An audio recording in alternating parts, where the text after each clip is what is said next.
లండన్లోని లార్డ్స్లో జరిగిన మూడో టెస్టులో ఇంగ్లాండ్తో జరిగిన మూడో టెస్టులో 22 పరుగుల తేడాతో భారత్ దారుణమైన ఓటమిని ఎదుర్కొంది. ఈ విజయంతో 5 మ్యాచ్ల సిరీస్లో ఇంగ్లాండ్ 2-1 ఆధిక్యంలో నిలిచింది.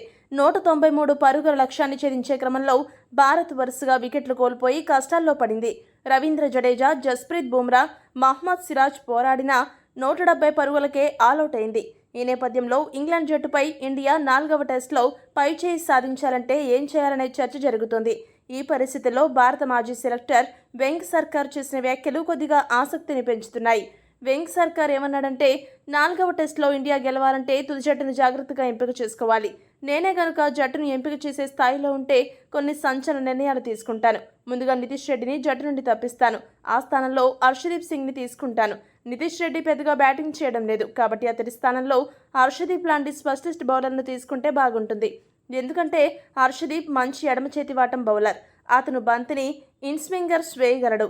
అతను బంతిని రివర్స్ స్వింగ్ కూడా వేయగలడు. ఇంగ్లాండ్ పిచ్లపై ఇలా చేయడం చాలా ముఖ్యం. ఇక వాషింగ్టన్ సుందర్ బౌలింగ్లో వారి ఎక్కువ మెరుపు మెరిపించడం లేదు.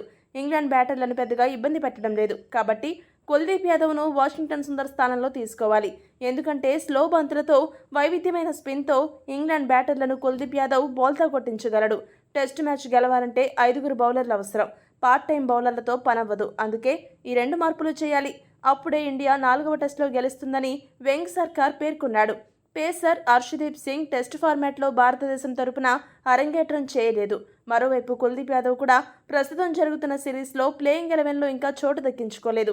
ఈ పరిస్థితుల్లో భారత్ ఇంగ్లాండ్ మధ్య మాంచెస్టర్లో జూలై 23 నుండి ప్రారంభమయ్యే 4వ టెస్ట్ కోసం ఈ మార్పులు చేస్తే బాగుంటుందా?